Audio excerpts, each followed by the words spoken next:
Good evening, everybody. We're continuing in the Gospel of Mark, and tonight I'm going to look at Mark chapter 3, verses 1 through 6.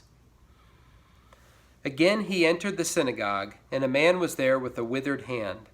And they watched Jesus to see whether he would heal him on the Sabbath, so that they might accuse him. And he said to the man with the withered hand, "Come here." And he said to them, "Is it lawful on the Sabbath to do good or to do harm, to save life or to kill?" But they were silent. And he looked around at them with anger, grieved at their hardness of heart, and said to the man, "Stretch out your hand." He stretched it out, and his hand was restored. The Pharisees went out and immediately held counsel with the Herodians against him, how to destroy him. So a couple of things that this story makes me think about. The first has to do with verse 4, where Jesus says, "Is it lawful on the Sabbath to do good or to do harm, to save life or to kill?" So it's interesting in that Jesus has come to do good and to save life. And as soon as the Pharisees leave after Jesus heals the man with the withered hand, they plot with the Herodians how to destroy Jesus. So on the Sabbath, which they considered to be a high and holy day, a day in which no work should be done, they go and do the evil work of plotting with the Herodians how to destroy Jesus. Jesus comes to do good and to heal, and they come to do harm and to kill. Also, when Jesus says this, they are silent. And I think you can kind of read their thoughts. It's just a withered hand. It can wait another day. Because in theory, they weren't opposed to Jesus healing the man with the withered hand. They were opposed to him doing it on the Sabbath. Because to him, or to them, it wasn't a life-threatening kind of thing. And the only exception to not healing on the Sabbath was if there was a life-threatening disease or injury. Well, a withered hand is not something that's life-threatening. So they figured it can wait till tomorrow. Jesus shouldn't break the Sabbath to heal this man with the withered hand. It's not a big deal. And I think one thing that should alert us to is that it's very easy for us to dismiss what other people are experiencing if we're not going through it ourselves. It's easy to write off other people's hardships if we're not experiencing those hardships ourselves. The Pharisees, none of them probably had a withered hand. They probably didn't know what it was like to go through life with a deformity like that, what kind of limitations it imposed on him. And who knows if this guy was going to be with Jesus again at any point. Here was an opportunity for Jesus to do good, and he saw it and wanted to do it, and the Pharisees just didn't care.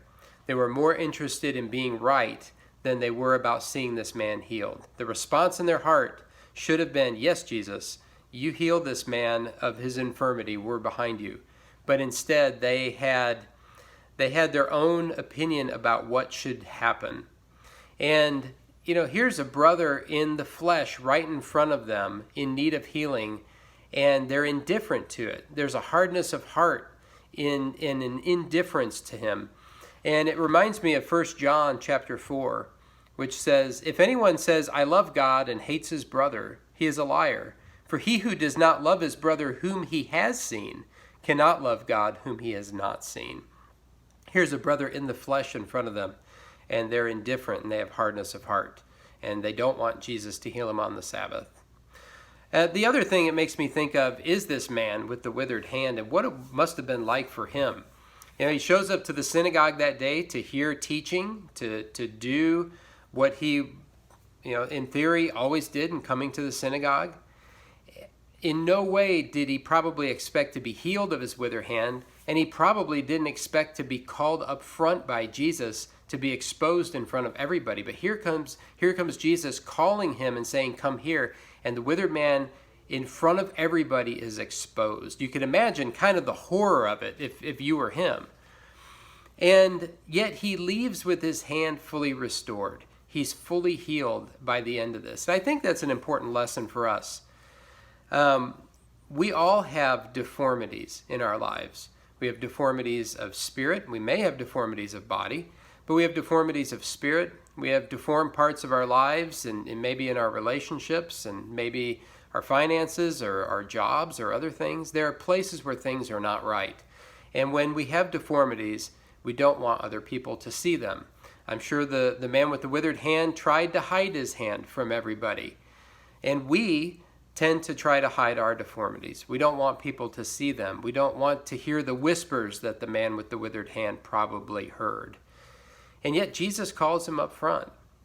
And I think it shows us that our deformities are safe in the presence of Jesus. If Jesus is shining his light on what's wrong with us, we can trust that he's not doing it to humiliate us, but to heal us. And so we can bring those things that are wrong, those deformities, to him and expose ourselves to him and say, Jesus, I want you to heal me of this. And again, the man with the withered hand, it was in front of everybody. And it doesn't mean that you have to say everything that's wrong in your life to the whole church, but there should be some people to whom you can go to and say, look, this is something in my life and it's not right, and it causes me a lot of pain. I know that it's wrong, and I'm praying for healing from it. I'm praying that Jesus will make this right, and I want you to know about it so that you can pray for me and you can help me. And we have to remember that at the end of this story, the man goes home healed. And I pray that that would be true for all of us who come to Jesus and who come to him for healing. Even though this man had no idea it was coming, we can trust ourselves to be with Jesus because he knows our deformities, he knows what's wrong with us, and he wants to heal us. Amen.